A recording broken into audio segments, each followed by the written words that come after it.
Oke, kita baca soalnya nih ya. Di dalam sebuah wadah tertutup terdapat 500 gram es dan 700 gram air. Oke, jadi ada 500 gram es dan 700 gram air. Pada keadaan setimbang 0 derajat dan 1 atmosfer. Selanjutnya, es dan air itu dipanaskan selama 160 detik. Bayang ya, pada tekanan tetap dengan menggunakan 2100 watt. Oke. Diketahui kalor lebur es adalah 80 kalor per gram, gitu kan ya. Kalor jenis air sekian dan 1 kalori adalah 4,2 joule. Pada keadaan akhir terdapat air pada suhu 20 derajat. Efisiensi pemanasannya adalah kalau yang diterima oleh es dan air sampai mencapai suhu seimbang seperti apa? Nah, berarti nanti Q itu kalau yang diterima air dan es, gitu ya, sampai suhunya seimbang, sampai suhu 20 derajat, yaitu nanti massa es,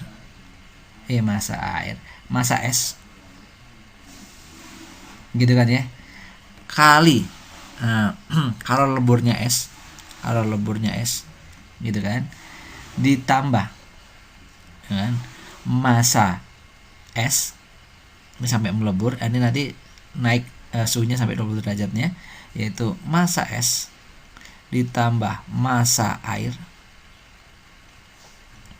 dikali dengan tekanannya, ya kan. Oke. Terus kalau tekanan, kalor jenis air ya, dikali perubahan suhunya. Gitu. Oke. Berarti Q sama dengan massa esnya 80 gram, 500 gram. Oke, 500 kita tulis ya. Kali leburnya. Direct leburnya adalah 80 kalori. Berarti ini tetap ya, 80 satuannya enggak dirubah. Ditambah yang ini massa es tadi 500, massa air 700. Kali kalor leburnya kalor jenis 1. Perubahan suhunya dari 0 ke 20. Berarti ya 20 kurangi 0. Oke, cakep. Berarti kalornya itu berapa nih? 4000 ya kan ya. 4000 kalori ya. 4000 atau 40000 nih? 40000 ya. 40000 kalor ditambah ini sama ini 1200 kali 20 berarti 24000. Oke, berarti totalnya adalah 64000 kalori. Oke, sip. Itu kalornya. Sekarang usaha oleh pemanas air. Ya, kita akan hitung usaha oleh pemanas air. Usaha oleh pemanas itu W sama dengan P kali T. Gitu kan ya. Oke. P-nya berapa? 2100 watt. Berarti nanti 2100 dikali T-nya. T-nya berapa tadi ya? Ini waktunya 160 detik. Oke. Nanti ya. Berarti ini ketemu berapa nih? 21 kali 16 336 ya. 336.000 joule. Sip. Gitu. Gimana kah ngitung efisiensi? Oke, mantap. Berarti efisiensi adalah apa coba rumusnya? Adalah efisiensi itu adalah Q per W. Hanya Q per W. W-nya ada, Q-nya ada, gitu kan? Berarti Q-nya lah 64000. Ya kan? Dibagi sebentar. Kali 100% dulu ya, lupa. Sip, berarti sama dengan 64000 dibagi dengan 336 gitu ya, kali 100%. Oke, tapi ada yang kelupaan ya. Ada. Kita rubah dari kalori ke joule. 1 kalori itu sama dengan 4,2 joule. Berarti ini kita kalikan 4,2. Gitu ya. Jangan lupa tuh ya. Kadang kita jadikan ke joule semuanya, atas sama bawah, kali 100%. Ya udah tinggal dicoret-coret aja ya. coret-coret, coret-coret gitu kan. Ini coret, ini coret. Oke. Oke, mana lagi kira-kira yang bisa dibagi ya? Ini dibagi berapa nih? Oke, 336 ini kalau dibagi 8 nanti ketemunya 42. Kalau dibagi 8 ini 8. Ya kan ya? Kalau ini dibagi ini justru 10 jadinya ya. Sip. Berarti 80%, saudara-saudara. Kok 10? 0, sip. 0,01 ya. 0,1 0,1 8 kali 0,1 jadi 0,8 kali 100 jadi 80 ya. Ini kali sini kan 0,8 tuh. 0,8 kali 100 berarti 80. Sip, bener ya. Berarti jawabannya adalah efisiensinya 80%. Lumayan tinggi juga ya. Cakep. Oke, ngerti sampai sini? Oke, mantap. Oke, see you. Dadah.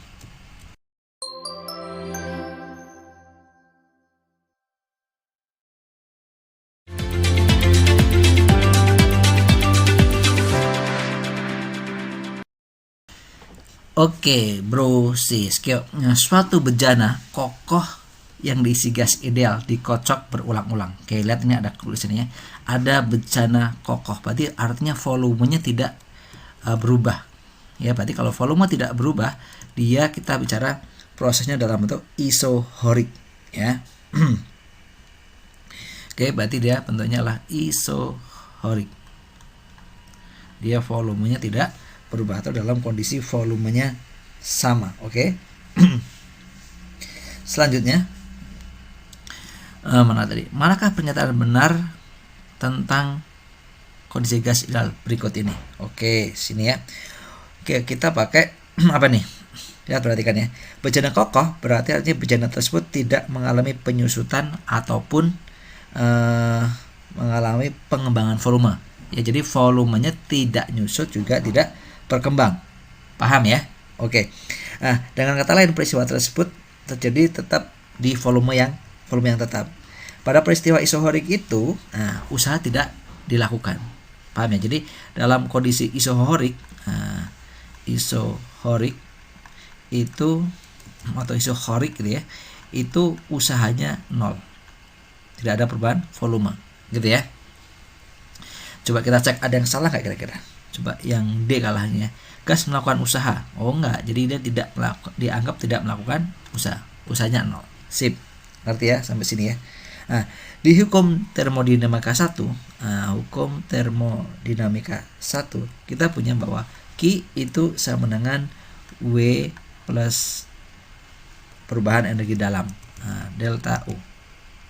Sedangkan W-nya itu 0 ya. Berarti artinya Q itu sama dengan delta U. Ngerti ya sampai sini ya.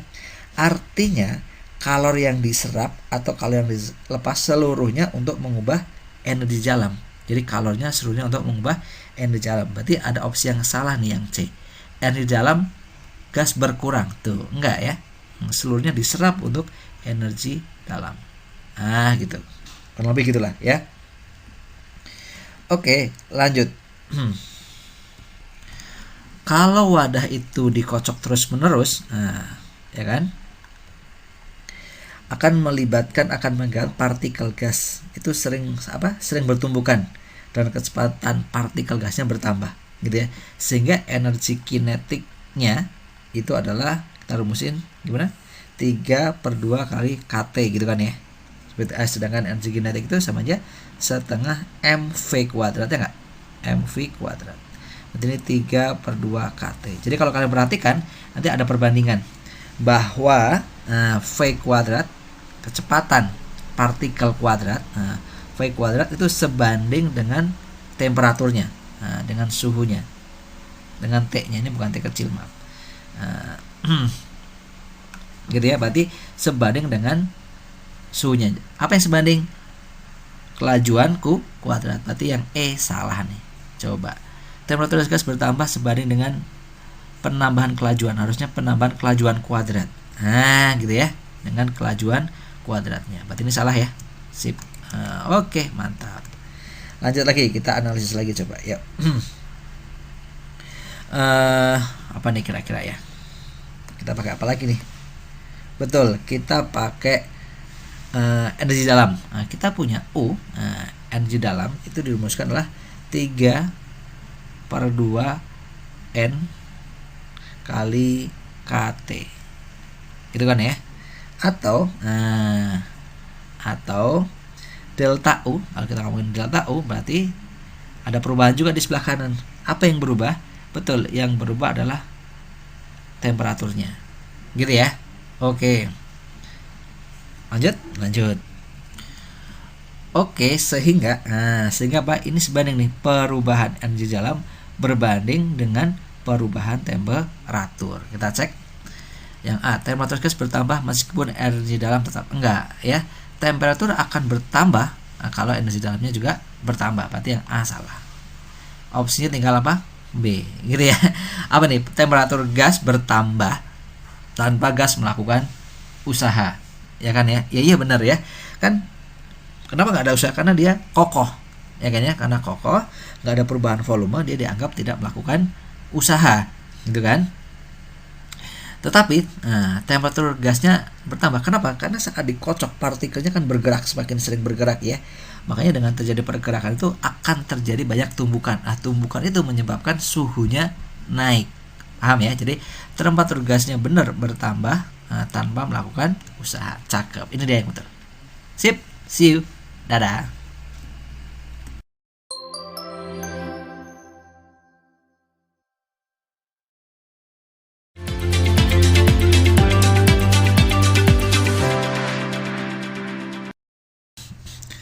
Oke bro, sis, lanjut ya. Kayak gini kawan, sobat guys semuanya. 2 balok kayu kecil A dan B terapung di permukaan danau. Gitu ya. Jarak keduanya 150 cm. Ketika gelombang sinusoida menjalar pada permukaan air teramati pada saat T sama 0 balok berada di puncak. Jadi kalau kita gambar nih, ini balok ada di puncak nih. Misalnya balok A. Dia ada di puncak sini. Oke, itu saat T-nya sama dengan 0. Ya, ini saat T-nya sama dengan 0. Oke, lanjut. Sedangkan balok P berada di lembah. Balok P berada di lembah. Keduanya dipisahkan oleh satu puncak. Kemudian dipisahkan oleh satu puncak. Berarti gimana? Ya ini ada di lembah, kalau di sini enggak, karena dia kalau letaknya di sini dia enggak terpisah oleh satu puncak. Sedangkan puncaknya ada di sini, berarti dia ada di sini. Ya, dia ada di sini. Ini adalah balok B-nya. Ini juga sama posisi saat T-nya sama dengan 0. Kebayang ya? Sip. Berikutnya, keduanya dipisahkan satu puncak. Oke. Pada saat T sama dengan 1, A berada di titik setimbang. Setimbang pertama kali. Jadi kan ini kan kalau ngelewati nih, setimbang pertama kali di sini, nanti setimbang kedua kali di sini. Dia ada di titik setimbang pertama kali dan sedang turun. Oke, benar. Dia ke sini sedang turun dan dia berarti ada di sini. Ini A-nya. Saat T-nya sama dengan 1. Kebayang ya? Manakah pernyataan yang benar gelombang pada permukaan air tersebut? Oke, sip. Jaraknya tadi terpisah tuh antara A sama B. Jaraknya terpisah tuh antara A sama B di sini ya. Awalnya terpisah 150 cm. 150 cm atau 1,5 meter. Oke, kita akan identifikasi satu persatu. Lihat, jarak balok A dan B adalah 100 cm sepanjang jarak. Oke. Berapa gelombang? Kalau satu gelombang itu satu gunung, satu lembah, itu satu gelombang. Kalau dari A ke B, A ke B itu berapa gelombang tuh? Dari A ke B. Lihat, ini setengah gunung. Ini satu gunung, ini satu lembah, ini satu gunung. Berarti satu gelombang. Yang ini setengah gunung, yang ini setengah lembah, digabungin jadi setengah gelombang. Berarti ada 1,5 gelombang atau 3/2 gelombang. Berarti 3/2 lambda. 3/2 lambda itu ternyata panjangnya adalah 150. Oke, berarti lambdanya sama dengan berapa? 150 dikali 2 dibagi 3. 150 kali 2, 300 bagi 3, 100. Oh, berarti lambdanya adalah 100. Gitu. Sentimeter. Ada yang salah nggak? Panjang gelombangnya adalah 200, berarti salah ini. Gitu ya. Cakep. Ngerti ya sampai sini ya? Lanjut. Jika diperhatikan gambar ilustrasi di atas, saat T1 detik, balok P berada di titik setimbang keempat dan ke atas. Ya nggak? Oke, saat ini kan ini gesernya kan seperempat tuh, ya kan? Seperempat gelombang. Ini juga nanti geser akan seperempat gelombang juga. Jadi kalau dia geser seperempat gelombang, berarti dia di sini. Ini juga saat T-nya 1 detik. Oke, pada saat T1 detik, balok P berada di titik setimbang dan sedang bergerak turun. Salah, harusnya bergerak ke atas. Gitu. Oke, karena setiap 1 detik dia bergeraknya sama, itu seperempat, berarti juga bergerak seperempat. Oke, frekuensi gelombang lah 0,25 Hz. Frekuensi gelombang adalah 0,25 Hz. Oke, kalau kita perhatikan nih, 1 detik itu sebenarnya seperempat gelombang, ya, seperempat gelombang atau seperempat T, seperempat periode. Ini segini sini itu seperempat periode. Itu ternyata 1 detik. Berarti artinya seperempat periode itu 1 detik atau 1 sekon. Gitu ya. Oke. Ngerti ya sampai sini ya. Berarti artinya T-nya 4 sekon. Berarti untuk 1 gelombang, untuk 1 gelombang nih, butuh 4 detik. Karena kalau segini nih seperempat gelombang 1 detik. Berarti kalau untuk 1 gelombang 4 detik. Oke. Sedangkan frekuensi kita punya, frekuensi itu rumusnya adalah 1 per T. Berarti frekuensinya adalah 1 per 4. Frekuensinya sama dengan berapa nih? Betul, yaitu berapa? 0,25 Hz. Sip, cakep. Kayak ada nggak frekuensi? Oh, benar, selesai. Ya udah, kalau udah selesai kita nggak perlu cek yang lainnya, gitu ya. Oke, kita sudah yakin benar, ya udah, berarti dapat kita ya. Sip, itu dia. Berarti kita dapetin bahwa nilai frekuensinya ternyata 0,25 Hz dan itu betul. Sip, cakep. See you, dadah.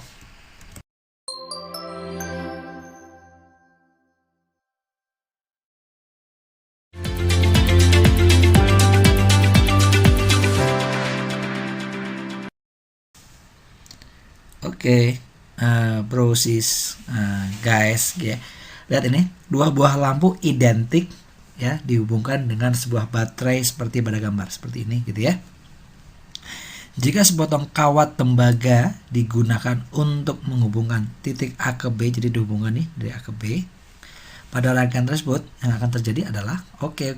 Jadi kita copy aja deh untuk menjelaskan biar lebih enak. Oke, seperti ini kondisinya. Ya, maksudnya soal itu apa sih?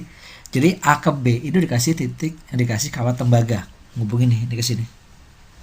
Gitu, dihubungkan langsung. Karena dia dihubungkan langsung, ya kan ya, maka apa yang terjadi? Ini apa yang terjadi? Yang terjadi, ya, lampu 1 tidak teraliri listrik. Lampu 1 tidak teraliri. Jadi lampu 1 akhirnya apa? Padam. Ya kan ya? Lampu 1 akhirnya padam karena tidak teraliri listrik. Ini langsung ke sana. Oke, ngerti ya sampai sini ya. Terus berikutnya, karena hubungannya langsung dari ini langsung ke sini, otomatis hambatannya berkurang. Hambatan dari rangkaian itu mengecil karena tidak melalui lampu 1, ya kan ya. Karena hambatannya mengecil sehingga arusnya membesar. Ya. Arus listrik ini membesar. Karena arus yang melewati lampu 2 itu membesar, maka lampu 2 lebih terang. Jadi lampu 2 lebih terang.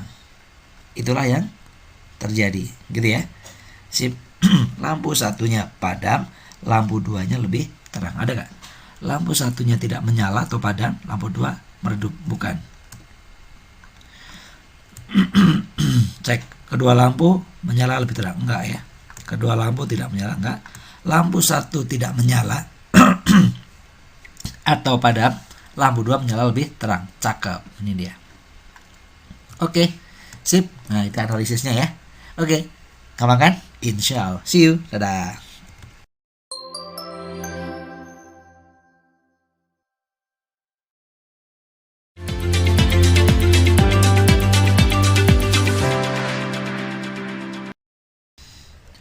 Oke, bro, sis, mas bro, mbak sis, guys semuanya ya. Oke, masih semangat? Insya Allah. Oke. Kita akan bahasanya dua buah kawat. Nah, konduktor sejajar ya, berjarak 1 meter ya. Berjarak dan berjarak L 1 meter. Dipasang membentuk sudut 30 derajat seperti ini ya. Ini tetanya nih 30 derajat terhadap horizontal. Ujung bawah kedua kawat tersebut terhubung dengan sebuah resistor dengan R sama dengan 3. Di sini ya. Sip. Sebuah batang konduktor, ini konduktornya yang hitam, dengan massa M ya, bergeser turun sepanjang rel. Nah, turun kayak gini nih. Tanpa kehilangan kontak dengan rel, sehingga rel dan batang membentuk suatu rangkaian tertutup. Oke, seperti ini. Jadi ini digeser-geser nih batangnya ya. Pada daerah tersebut terdapat medan magnetik seragam sebesar B sama dengan 2T dan berarah horizontal. Oke. Jika batang turun dengan laju konstan V sama dengan 3 meter per sekon, maka batang M, maka bukan batang M nih harusnya, maka massa maksudnya ya. Maka massa massa batang M berapa? Oke, yuk. Oke, yuk kita selesaikan mas bro ya. Nah, kita lihat apa coba? Batang konduktor sepanjang L ini ya, ini sepanjang L ini bergerak dengan kecepatan V dalam medan magnet B, ya kan ya. Maka akan menimbulkan apa? GGL induksi. Ya, berarti nanti GGL induksi yaitu epsilon sama dengan B kali L kali V sin theta. Nah, gitu kan ya. Masih kan nggak rumusnya nih? Lupa ya. Sedangkan epsilon ini rumusnya E kali R sama dengan B kali L kali V sin theta, berarti sin 30 derajat karena sudutnya 30 derajat. Gitu kan ya. I-nya nggak tahu. Hambatannya berapa tadi? Resistornya 3 sama dengan B-nya 2 nih. B-nya 2. Terus L-nya berapa L-nya? Panjangnya tadi 1 ya. Ini 1. V-nya kecepatannya 3 sin 30 setengah. Oke, berarti kita ketemu I-nya ya. Ini coret, ini coret. 3 dengan ini juga coret. Oh, berarti nilai I-nya 1. Juara. Sip. Oh, I-nya 1 ternyata. Oke. Sip. Nah, sekarang batang konduktor tersebut dialiri arus 1 ampere. Ya. Jadi ternyata arusnya 1 ampere. Oke. Bila konduktor sepanjang L yang berarus listrik I dan berada dalam medan magnet B, maka akan menimbulkan gaya Lorentz. Nah, masih ingat gaya Lorentz? Lupa ya. Oke, tadi pakai induksi sudah. Sekarang kita gunakan gaya Lorentz. FL atau gaya Lorentz sama dengan B kali I kali L gitu ya, kali sin 30. Gitu. Oke. Berarti ini sama dengan B-nya tadi 2, I-nya ketemu 1, L-nya juga 1 kali sin 30 setengah. 2 kali 1 kali 1 2 kali setengah 1. Oh, berarti gaya Lorentz-nya juga 1 ternyata. FL-nya. Oke. Sip. Nah, gaya Lorentz sebesar 1 Newton ini, dia Newton ya satuannya ya. Nah, 1 Newton inilah yang menahan gerak konduktor untuk turun sehingga konduktor bergerak dengan kecepatan konstan. Nah, gitu ya. Itu. Oke. Sip. Nah, F adalah gaya konduktor. Akhirnya cari gaya konduktornya nih. Nah, dengan sudut kemiringan 30, berarti F sama dengan mg sin 30 derajat, ya kan? Berarti ini M-nya itu yang dicari. Percepatan gravitasinya 10, sin 30 itu setengah. Oke. Cakep. Oke. Sip. Berarti kita dapat 10 kali setengah 5. 5 kali M berarti 5M. Ngerti ya? Sip. Sedangkan tadi karena dari kecepatannya konstan, maka berlaku hukum Newton 1 sebenarnya. Mau langsung bisa atau gini boleh. Berarti ada delta F-nya nanti itu sama dengan 0. F yang bekerja kan ada gaya konduktor tadi sama gaya Lorentz ya. Berarti F kurangi F Lorentz sama dengan 0. F-nya itu berapa tadi? 5M, atau kita tulis gini aja, F sama dengan FL gitu kan. Berarti ini 5M, 5 kali massa kali gaya Lorentz-nya 1. Berarti massanya adalah 1/5 atau 0,2. Gitu. Oke, kilogram berarti ya. Sip, mantap. 0,2 kilogram, saudara-saudara sebangsa dan setanah air. Gitu. Oke. 1,2 atau 0,2 kilo. Ada. Mantap. Ngerti ya? Sip, itu dia, berarti jawabannya adalah yang A. Sip, cakep. See you. Dadah.